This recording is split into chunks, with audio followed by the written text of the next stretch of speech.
s'inscrit dans un cadre plus large de coopération internationale que nous, le Centre, avons initié en 2017 avec l'Institut haïtien. C'est une coopération qui s'articule autour de différents axes de coopération internationale. Donc, d'une part, nous soutenons l'Institut haïtien dans son développement technique, dans son assistance technique, en accord avec son plan d'action et les différents projets qu'il souhaite mettre en place pour la promotion des droits de l'homme en Haïti. D'autre part, nous développons un programme de tutorat pour les étudiants haïtiens, un programme de tutorat avec des académiques, des spécialistes argentins qui accompagneront à distance des étudiants haïtiens en fin d'études. C'est un programme que nous sommes en train de développer avec l'Institut haïtien. Et comme troisième axe, nous avons également le développement de réseaux internationaux qui peuvent bénéficier au Centre haïtien des droits de l'homme. Alors, c'est une coopération qui est soutenue par le ministère des Affaires étrangères de la République d'Argentine à travers du Fonds argentin pour la coopération sud-sud et triangulaire qui s'appelle FOAR, qui a une trajectoire de plus de 20 ans dans le développement et la mise en œuvre de projets de coopération technique internationale grâce auxquels des experts argentins, fonctionnaires d'État ou experts de la société civile travaillent ensemble avec leurs partenaires dans les différents pays à l'échange, à l'adaptation et à la mise en œuvre de politiques publiques qui visent le développement inclusif, la gouvernance démocratique, le progrès scientifique et technique et le respect des droits de l'homme. Alors je tiens à souligner également que c'est pour la toute première fois que le Fonds argentin pour la coopération internationale soutient un projet qui est dédié à la promotion des droits de l'homme, dont nous sommes très très fiers que ce projet a pu être accepté ici en Haïti. D'autre part, je pense que ce n'est pas un hasard que le Centre international pour la promotion des droits de l'homme ainsi que l'Institut ayons mis l'éducation dans un centre de notre plan d'action, car l'éducation constitue une valeur fondamentale dans la promotion des droits de l'homme. Alors je vous souhaite beaucoup de succès pour cette session de l'université d'été. J'espère que vous aurez des échanges enrichissants et une bonne réussite pour cette semaine de cours. Votre présence dans cette salle témoigne de l'intérêt que vous avez pour l'éducation aux droits humains qui constitue un pilier, je m'en allais dire, un poteau de l'avenir et du développement. La première session de cette Université d'été des droits de l'homme, organisée en partenariat avec le Centre international pour la promotion des droits de l'homme de l'UNESCO, est une grande première en Haïti. C'est aussi le fruit d'une coopération constructive entre le ministère des Affaires étrangères de la République d'Argentine et l'Institut. À l'initiative de Maître Patrick Pellissier, l'IHDH a été fondé en 2014 à la mémoire de l'ambassadeur de l'Union des Nations de l'Amérique du Sud, Rodolfo Matarolo, un grand juriste argentin qui a travaillé pendant plus de 20 ans de sa vie pour la cause des droits de l'homme en Haïti. Avant son départ en 2014, quelques mois avant son décès, il avait souhaité la création d'un institut haïtien des droits de l'homme, idée concrétisée peu de temps après. Les morts sont vivants quand nous pensons à eux. Sur ce, mesdames, messieurs, je vous prierai d'observer une minute de silence en mémoire de ce grand homme qui a inscrit son nom dans les annales du droit et de la justice en Haïti.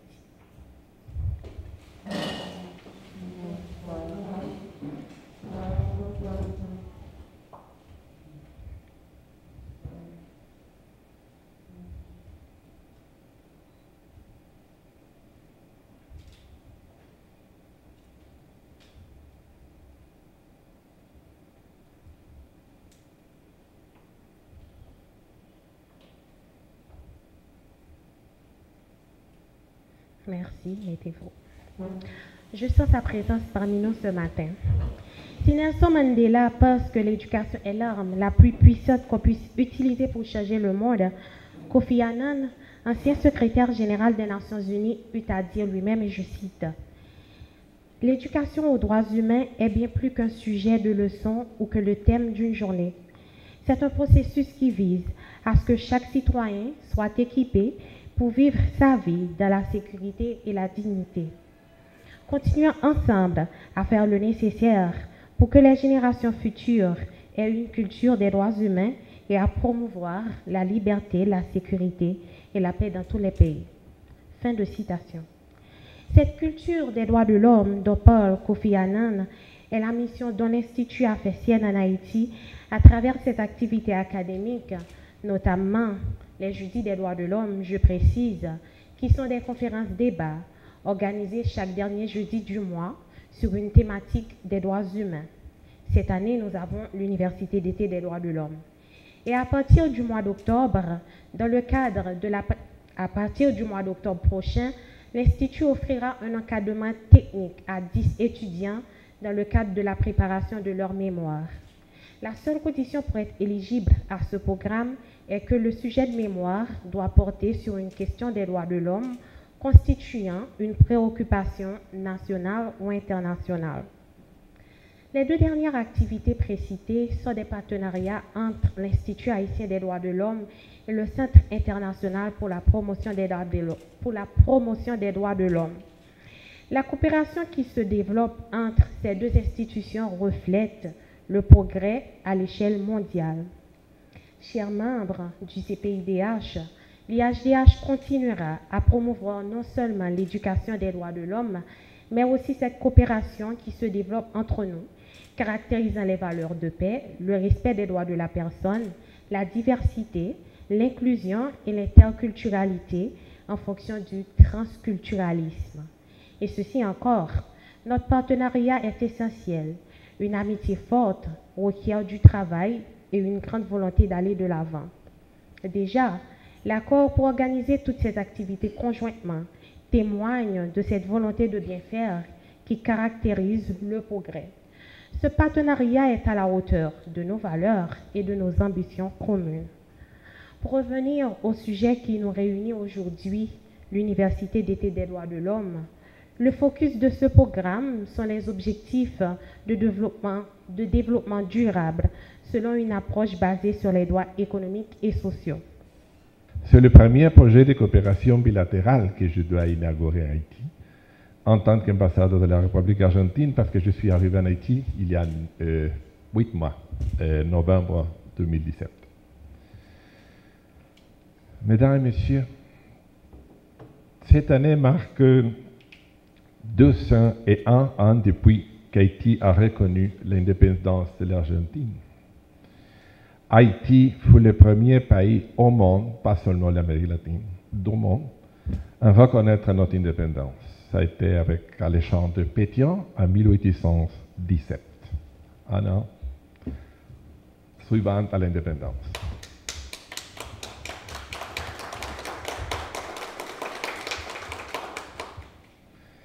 Et dans le domaine de la contribution à l'état de droit, nous avons ce projet de l'Université d'été 2018 destiné aux professionnels des sciences sociales et humaines. Je voudrais souligner cette chose très importante. L'Argentine, et je le dis déjà, notre fête nationale le 25 mai, l'Argentine vient en Haïti pour converser sur un pied d'égalité avec un État indépendant et souverain pour savoir quels sont ses intérêts et les résultats les plus concrets attendus. Chez les égaux, surtout parmi les frères latino-américains, les déficiences des autres ne sont pas signalées avec les doigts, parce que nous avons tous des déficiences plus ou moins importantes. Mais il est très différent d'indiquer clairement, ce n'est pas la même chose, indiquer clairement notre préférence pour une démocratie représentative, pluraliste, tolérante et surtout ici, aujourd'hui, engagée avec les droits de l'homme. Le mandat limité dans le temps pour les dirigeants et le respect de l'ordre constitutionnel lui-même. Notre président, Mauricio Macri, dit parfois beaucoup de fois, un pays qui ne respecte pas sa propre constitution n'est pas une démocratie. Je ne vais pas donner nom, ce n'est pas nécessaire, à l'Amérique du Sud. Mais pourquoi est-ce que nous demandons ça des pays de notre région, de l'Amérique du Sud, de l'Amérique latine? Mesdames et messieurs, entre 1976 et 1983, mon pays, l'Argentine, a écrit une des pages les plus sombres, les plus noires de son histoire. Une dictature militaire sanglante a persécuté, torturé et fait disparaître milliers de personnes. Mesdames et messieurs, nous ne voulons pas la même chose ou rien de semblable. J'ai le plaisir, et un réel plaisir, en ma qualité de protecteur du citoyen et de la citoyenne, et aussi comme le maître de cérémonie l'a signalé tantôt, en ma qualité de professeur de droits humains à l'université, de prendre part ce matin aux cérémonies d'ouverture de la première université d'État des droits de l'homme organisée par l'Institut haïtien des droits de l'homme en collaboration bien évidemment avec le Centre international pour la promotion des droits de l'homme de l'Argentine associé à l'UNESCO.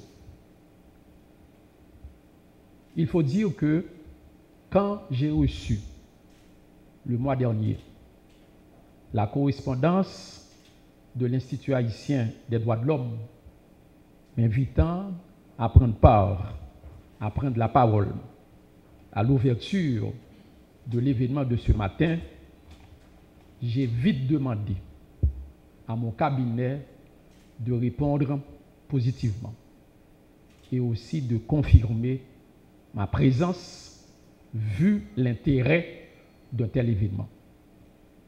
L'intérêt d'un tel événement, pour moi en particulier, mais aussi pour l'institution que je dirige depuis le 31 octobre 2017, l'Office de la protection du citoyen, en tant qu'institution nationale de protection et de promotion des droits humains. Dans cette perspective, je tiens à féliciter vivement les organisateurs de cet événement pour cette noble initiative et surtout pour le thème central, on ne peut plus significatif qu'ils ont donné à ce séminaire. Écoutez bien, la diversité et les droits humains. C'est un thème on ne peut plus significatif, mais c'est aussi un thème d'actualité.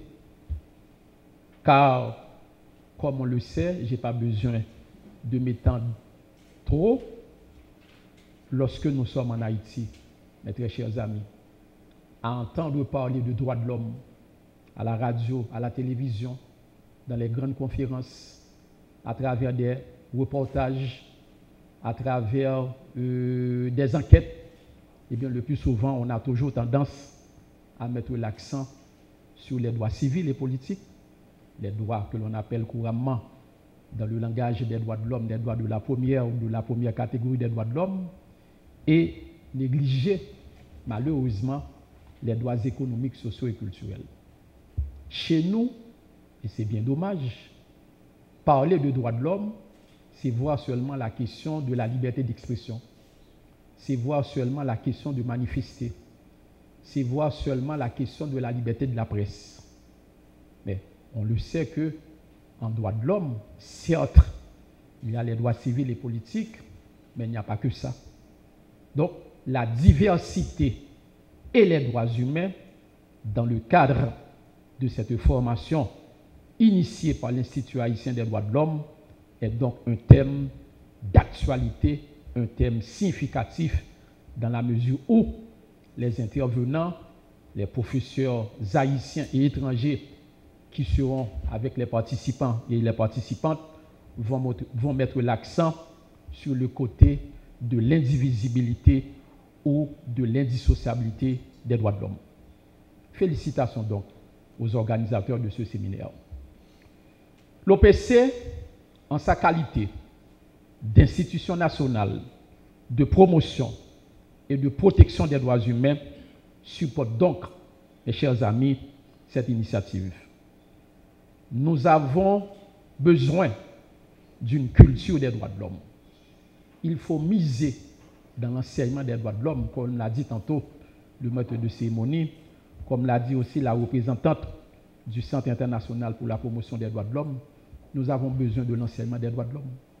Parce que chez nous, le plus souvent, non seulement on ne voit pas le côté indivisible des droits de l'homme, mais on doit le reconnaître, on doit le dire en toute objectivité, et peut-être n'en déplaise aux autres, la notion même des droits de l'homme est un petit peu galvaudée. Dans le temps, par exemple, lorsqu'on disait que je me consacre à la question des droits de l'homme, lorsque quelqu'un disait que je suis défenseur ou bien militant des droits de l'homme, eh bien, on avait l'impression que c'est quelqu'un qui s'accrochait à des principes, à des valeurs. Mais malheureusement, il faut le dire que cette notion est galvaudée. Et pour remonter la pente, nous devons bien évidemment miser sur les jeunes, sur les écoliers, sur les débutants, les étudiants finissant en droits de l'homme. Et là, mes très chers amis de l'Institut haïtien des droits de l'homme, vous aurez le support inconditionnel de l'OPC en sa qualité d'institution de protection et de promotion des droits de l'homme. Sans les droits de l'homme, il ne peut pas y avoir de démocratie dans notre pays. Sans le respect des droits de l'homme, il ne peut pas y avoir de paix en Haïti et même à l'échelle internationale. Sans le respect, la promotion des droits de l'homme, il y aura toujours cette lutte contre la misère, contre la pauvreté, contre la discrimination, contre les cas de violence sur les femmes, les fillettes, le phénomène de viol. Les magistrats auront toujours de lourdes responsabilités. Donc, la justice, le respect des droits de l'homme, le respect des droits des catégories les plus vulnérables, le développement durable, ça passe nécessairement, impérativement, par le respect et la protection des droits de l'homme. Donc, vous avez une lourde responsabilité. Nous comptons beaucoup sur vous et je sais que les professeurs qui vont organiser, donner cette formation à travers cette première série de cours d'université initiés par l'Institut haïtien des droits de l'homme seront à la hauteur de leur tâche. Donc, d'ores et déjà, bonne chance, bonne besogne, bonne provision de connaissances et que Dieu vous garde pour pouvoir faire avancer la cause des droits de l'homme en Haïti. Et comme on me l'a demandé, sur ces mots, je déclare ouvert le séminaire organisé par l'Institut haïtien des droits de l'homme, dénommé l'Université d'été des droits de l'homme. Sous vos applaudissements, s'il vous plaît.